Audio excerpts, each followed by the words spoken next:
ବା, ଆମେ ଆଲୋଚନା ଆରମ୍ଭ କରିବା ମାତୃ ରଚନା ବଳି ଭାଗ 10 ଜ୍ଞାନ ଜ୍ଞାନ 351।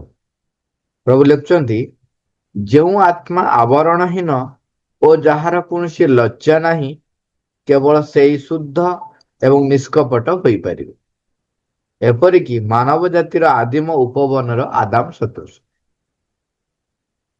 ଯେଉଁ ଆତ୍ମା ଆବରଣହୀନ ଓ ଯାହାର କୌଣସି ଲଜ୍ଜା ନାହିଁ, କେବଳ ସେଇ ଶୁଦ୍ଧ ଏବଂ ନିଷ୍କପଟ ହୋଇପାରିବ, ଏପରିକି ମାନବ ଜାତିର ଆଦିମ ଉପବନର ଆଦାମ ସଦୃଶ। ମା ତାର ଟିପ୍ପଣୀରେ କହୁଛନ୍ତି, ହଁ ଶ୍ରୀଅରବିନ୍ଦ ସେଇ କଥା କହୁଛନ୍ତି। ଆତ୍ମା ଉପରେ ଆଦୌ କୌଣସି ପ୍ରକାରର ଛଦ୍ମ ପରିଧାନ ନଥାଏ।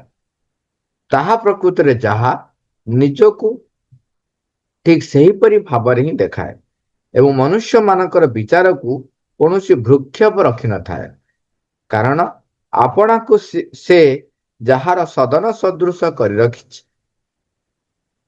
ସେ ଅତ୍ୟନ୍ତ ବିଶ୍ୱସ୍ତ ଭାବରେ କେବଳ ସେଇ ଦିବ୍ୟ ପରମସତ୍ତାଙ୍କର ହିଁ ପରିକର ହୋଇ ରହିଥାଏ। ଏଠି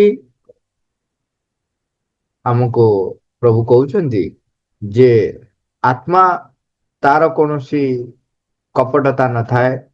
ଛଦ୍ମ ପରିଧାନ ମାନେ ଆମେ ପୂର୍ବରୁ ଆମେ ଆଲୋଚନା କରୁଥିଲେ ତାର କୌଣସି କପଟତା ନଥାଏ।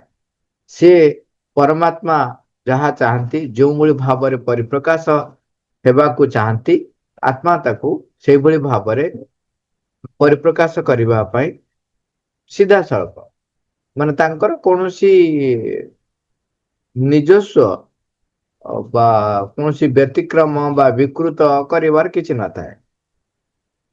ତେଣୁ ଆମକୁ ସେହିଭଳି ଭାବରେ ଆମର ମନ ପ୍ରାଣ ଶରୀରକୁ ଆତ୍ମା ଦ୍ୱାରା ପରିଚାଳିତ କରିବାକୁ ପଡିବ। ଆମେ ସାଧାରଣତଃ ମନ ପ୍ରାଣରେ ଯେହେତୁ ବସବାସ କରୁଛୁ, ଆମକୁ କିଏ କଣ କହିଲା, କିଏ କଣ ଭାବିବ, ଏସବୁ ଆମେ ବିଚାର କରୁ। ଜଣେ ଯେତେବେଳେ ଆତ୍ମାରେ ବସବାସ କରିବାକୁ ଆରମ୍ଭ କରେ, ସେତେବେଳେ ସେ ପରମାତ୍ମାଙ୍କ ସହିତ ସଂଯୋଗ ସ୍ଥାପନ ହୁଏ ତାର। ତେଣୁ ଯାହା ଆଦେଶ ବା ଯାହା ନିର୍ଦ୍ଦେଶ ଆସେ ପରମାତ୍ମା ପାଖରୁ, ତାହା ତା ଭିତରେ ଦେଇକି ପରିପ୍ରକାଶ ହୁଏ। ତେଣୁ ତାକୁ ଆଉ ସେଠି ଭାବିବାକୁ ପଡେ ନାହିଁ, ଅ ବା କୌଣସି ସେଠି କପଟତା ନଥାଏ, ଛଦ୍ମ ବା ଭିତର ବାହାର ଅଲଗା ଏମିତି କିଛି ନଥାଏ। ବେଳେ ବେଳେ ଲୋକେ ଭାବନ୍ତି ଏଠି କିଛି ତା ପାଖରେ କିଛି ଭାବନା ବି ନଥାଏ। କେତେ ଜଣ ବ୍ୟକ୍ତି ଥାନ୍ତି ଯୋଉମାନେ ଖଳ ପ୍ରକୃତିର ବା ଯୋଉମାନେ ନିମ୍ନ ପ୍ରକୃତି ଦ୍ଵାରା ପରିଚାଳିତ ହଉଥାନ୍ତି, ସେମାନେ ମଧ୍ୟ ଯୋଉ କାର୍ଯ୍ୟ କରନ୍ତି, ସେତେବେଳେ ସେମାନେ କିଛି ବିଚାର କରନ୍ତି ନାହିଁ। ଯାହା ଯାହା ତାଙ୍କର ଇଚ୍ଛା ତାହା କରିଯାଆନ୍ତି, କୌଣସି ଶୋଚନା ନଥାଏ। ଏପରିକି ବର୍ଣ୍ଣନା କରୁଛନ୍ତି ଶ୍ରୀରାମଚରିତ ମାନସରେ, ତୁଳସୀଦାସ ଜୀ ବର୍ଣ୍ଣନା କରୁଛନ୍ତି, ଖଳ ପ୍ରକୃତିର ଲୋକ ସେମାନେ ଯେକୌଣସି ତଳକୁ ଖସି ଯାଇ ପାରନ୍ତି। ଦରକାର ପଡ଼ିଲେ ସେମାନେ ନିଜକୁ ନିଜେ ନିନ୍ଦା କରନ୍ତି। ଦରକାର ପଡ଼ିଲେ ନିଜେ ମରିଯିବେ ପଛକେ, ତାଙ୍କର ଖଳ ପ୍ରକୃତି ସେ ଛାଡିବେ ନାହିଁ ଏବଂ ଅନ୍ୟମାନଙ୍କୁ ହଇରାଣ କରିବା ପାଇଁ, ଅନ୍ୟମାନଙ୍କୁ ଯନ୍ତ୍ରଣା ଦେବା ପାଇଁ ନିଜେ ପଛେ ମରିଯିବେ, କିନ୍ତୁ ଅନ୍ୟକୁ ଯନ୍ତ୍ରଣା ଦେବେ। କିନ୍ତୁ ଆମକୁ ଏ ସବୁଥିରୁ ଉର୍ଦ୍ଧ୍ୱକୁ ଉଠିବାକୁ ପଡିବ। ଏବଂ ଏଠି ଯୋଉ ମାନବ ଜାତିର ଆଦିମ ଉପବନ ଆଦାମ ସଦୃଶ ବୋଲି କହୁଛନ୍ତି, ଏକ କାବ୍ୟିକ ବର୍ଣ୍ଣନା। ସାଧାରଣତଃ ସାହିତ୍ୟ ବା ସାହିତ୍ୟିକ ମାନେ ଯେତେବେଳେ ବର୍ଣ୍ଣନା କରନ୍ତି, ଅନେକ ଗୁଡିଏ ଉପମା ଅଳଙ୍କାର ଦେଇ ବର୍ଣ୍ଣନା କରନ୍ତି। ଏଠି ଆଦାମଙ୍କର ବର୍ଣ୍ଣନା କରୁଛନ୍ତି, କାହିଁକି ନା ଆମେ ଜାଣିଛନ୍ତି ଖ୍ରୀଷ୍ଟିଆନଙ୍କର କାହାଣୀରେ ପ୍ରଥମ ମନୁଷ୍ୟ ଯୋଉ ଜନ୍ମ ବା ସୃଷ୍ଟି ହେଇଥିଲେ, ତାଙ୍କ ମତରେ ଭଗବାନ ସିଧାସଳଖ ଗୋଟେ ମଣିଷ ସୃଷ୍ଟି କଲେ, ଯିଏ କି ତା ନାଁ ହଉଛି, ସେମାନେ କହନ୍ତି ସେ ହଉଛି ଆଦାମ। ଏବଂ ସେତେବେଳେ ଅନ୍ୟ କୌଣସି ମଣିଷ ନଥିଲେ ଏବଂ ଇଟର୍ନାଲ ଗାର୍ଡେନ ବା ଏଇ ଯୋଉ ଜଙ୍ଗଲ ବା ଏଇ ଯୋଉ ସୃଷ୍ଟିରେ ପ୍ରଥମ ମନୁଷ୍ୟ ତାକୁ ଫ୍ରିରେ ଛାଡିଲେ, ସେ ଫ୍ରିରେ ବଞ୍ଚୁଥିଲା। ଏବଂ ସେ ଯୋଉ ଗାର୍ଡେନ ଆଦିମ ଉପବନ ଯୋଉଟା କହନ୍ତି ଗାର୍ଡେନ ଅଫ ଇଡେନ, ସେଥିରେ ସେ ବଞ୍ଚୁଥିଲେ। ତାକୁ ସବୁ କିଛି ଆଲାଉ କରିଥିଲେ, କିନ୍ତୁ ଗୋଟିଏ ଗଛର ଫଳ ତାକୁ ଖାଇବାକୁ ମନା କରିଥିଲେ। ସେଇଟା ହଉଛି ତାକୁ କହନ୍ତି tree of knowledge of good and evil, ମାନେ ଭଲ ମନ୍ଦ ବାଛ ବିଚାର କରିବାର ଯୋଉ ଫଳ, ସେ ଯୋଉ ଗଛଟି ଜ୍ଞାନ ଫଳ, ତାକୁ ଖାଇବାକୁ ମନା କରିଥିଲେ। ହଁ, ଏବଂ ଖ୍ରୀଷ୍ଟିଆନ ଗପ ହିସାବରେ ଗୋଟେ ସାପ, ଯିଏ କି ତାକୁ କହୁଛନ୍ତି ସେ ଇଭିଲ ଫୋର୍ସ, ସେମାନଙ୍କ ଧାରଣାରେ ସେଟା ହଉଛି ଇଭିଲ ଫୋର୍ସ, ଯିଏକି ତାଙ୍କୁ ପ୍ରେରଣା ଦେଲା, ତାଙ୍କୁ ଉସ୍କେଇଲା ବା ଉତ୍ସାହିତ କଲା ସେ ଗଛର ଫଳ ଖାଇବା ପାଇଁ। ତା ଫଳରେ କଣ ହେଲା, ଯିଏ ମନୁଷ୍ୟର ପତନ ଆରମ୍ଭ ହେଲା, ତା ଭିତରେ ଦ୍ୱନ୍ଦ୍ୱ ସୃଷ୍ଟି ହେଲା, କପଟତା ପ୍ରବେଶ କଲା, ଏଇଭଳି ଭାବରେ ହେଇଛି। କିନ୍ତୁ ପ୍ରକୃତରେ ତାକୁ ମା ଶ୍ରୀନଙ୍କ ଭାଷାରେ ମା ଶ୍ରୀନନ୍ଦ କହୁଛନ୍ତି, ଶ୍ରୀନନ୍ଦ ବର୍ଣ୍ଣନା କରୁଛନ୍ତି ଯେ ପ୍ରକୃତରେ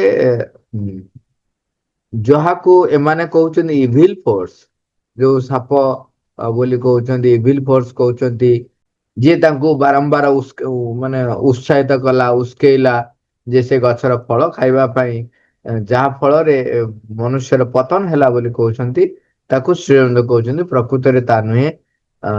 ପ୍ରକୃତ କଥା ହଉଛି ସେ ଇଏ ଯିଏ ତାକୁ ଉତ୍ସାହିତ କରୁଥିଲା ସେ ହଉଛି ଇଭଲ୍ୟୁସନାରୀ ଫୋର୍ସ, ବିବର୍ତ୍ତିତ ମାନେ ବିବର୍ତ୍ତନ ଆଣିବା ପାଇଁ ଯୋଉ ଶକ୍ତି କାମ କରୁଛି, ସେଟା ହଉଛି ସେଇ ସତ୍ତା, ଯିଏ କି ମନୁଷ୍ୟ ଯିଏ ଆଦିମ ଯୋଉ ଆଦାମ, ଯେ ଆଦିମ ଉପବନରେ ବୁଲୁଥିଲେ, ସେ କଣ ହଉଥିଲେ, କେବଳ ପ୍ରକୃତି ଦ୍ଵାରା ପରିଚାଳିତ ହଉଥିଲେ।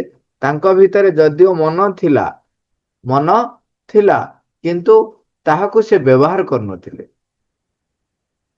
ମାନେ ମନର ପ୍ରଥମ ପରିପ୍ରକାଶ, କିନ୍ତୁ ତାକୁ ସେ ବ୍ୟବହାର କରୁନଥିଲେ। ପ୍ରକୃତି ଦ୍ଵାରା ପରିଚାଳିତ ହଉଥିଲେ, ତାମାନେ ପ୍ରାଣଗତ ପ୍ରବୃତ୍ତି ଦ୍ଵାରା ପରିଚାଳିତ ହଉଥିଲେ, ଭୋକ ହଉଥିଲେ, ଖାଉଥିଲେ, ଯେମିତି ଯାହା ପ୍ରକୃତି ଦ୍ଵାରା ପରିଚାଳିତ କରୁଥିଲା। ଇଏ ଇଭଲ୍ୟୁସନାରୀ ଫୋର୍ସ ତାକୁ ବାଧ୍ୟ କଲେ ସେ ଯୋଉ ନଲେଜ, ଯୋଉ ଜ୍ଞାନର ଯୋଉ ଫଳଟିକୁ ଖାଇଲେ, ଯାହାକୁ ଏମାନେ କହୁଥିଲେ ବିଷ ଫଳ ବୋଲି, ପ୍ରକୃତରେ ସେ ଫଳ ଖାଇବା ଫଳରେ ତା ଭିତରେ ମନର ବିକାଶ ଆରମ୍ଭ ହେଇଗଲା।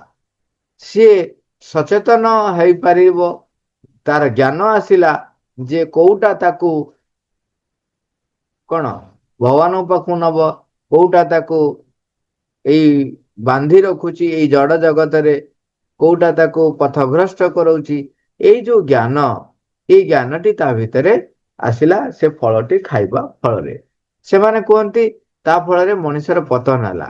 ପ୍ରକୃତରେ ମନୁଷ୍ୟର ଯୋଉ ବିବର୍ତ୍ତିତ ହେଇ ହେଇ ଚାଲିଛି, ମନର ଯୋଉ ବିକାଶ ହେଇ ହେଇ ଚାଲିଛି, ଏବଂ ତାପରେ ସେ ନିଜେ ନିଜେ ସ୍ୱ ଇଚ୍ଛାରେ ଯେତେବେଳେ ବାଛି ନବ ଅଗ୍ରଗତିର ପଥଟିକୁ, ସେ ଯେ ତୀବ୍ର ଭାବରେ ଯାଇ ପହଞ୍ଚିବ, ଯୋଉଟା କେତେ ଶତାବ୍ଦୀ ଶତାବ୍ଦୀ ଧରି ଲାଗିଥାନ୍ତା ବିବର୍ତ୍ତିତ ହେଇ ଏକ ସତ୍ୟ ଯୋଉ ଦ୍ଵାରା ପରିଚାଳିତ ଜଗତ, ଯୋଉଟା କି ବର୍ତ୍ତମାନ ଅତିମାନ ଶକ୍ତି ଅବତରଣ କରିବା ଫଳରେ ଅବଧାର୍ଯ୍ୟ ହେଇଯାଇଛି, ଏବଂ ସେ ଜଗତ ଆସିବ ସତ୍ୟ ଦ୍ଵାରା ପରିଚାଳିତ ହବା ପାଇଁ।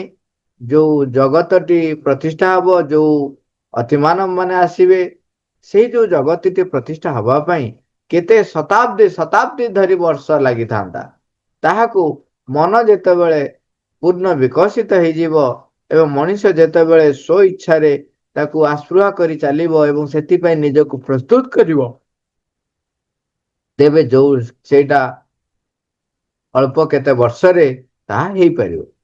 ପଚରା ହେଇଥିଲା କେତେ ବର୍ଷ, ପ୍ରଭୁ ସେତେବେଳେ କହିଲେ ହଁ ଏମିତି 300 ବର୍ଷ। ମାନେ ତାମାନେ ଚିନ୍ତା କରନ୍ତୁ, ଶତାବ୍ଦୀ ଶତାବ୍ଦୀ ଧରି ଯୋଉ ବର୍ଷ ଲାଗିଥାନ୍ତା, ତାହା ମାତ୍ର 300ଟି ବର୍ଷ ଭିତରେ ହବାର ସମ୍ଭାବନା ହେଇଯାଇପାରିବ, ଯଦି ମନୁଷ୍ୟ ସଚେତନ ଭାବରେ ନିଜକୁ ମାନେ ସମ୍ମତି ଦିଏ ଅତିମାଂସ ଶକ୍ତି ଦ୍ଵାରା ପରିଚାଳିତ ହବା ପାଇଁ, ଏବଂ ସେଥିରେ ସେ ସହଯୋଗ କରେ। ତେଣୁ ଏଇଟା ପ୍ରକୃତରେ ରିଭଲ୍ୟୁସନାରୀ ଫୋର୍ସ, ମଣିଷକୁ ସଚେତନ କରଉଛି ଯେ ସେ ଯେପରି ନିଜକୁ ପ୍ରସ୍ତୁତ କରିବ ସେଇ ସଚ୍ଚିଦାନନ୍ଦ ପରମଙ୍କ ଆଡକୁ ଗତି କରିବା ପାଇଁ।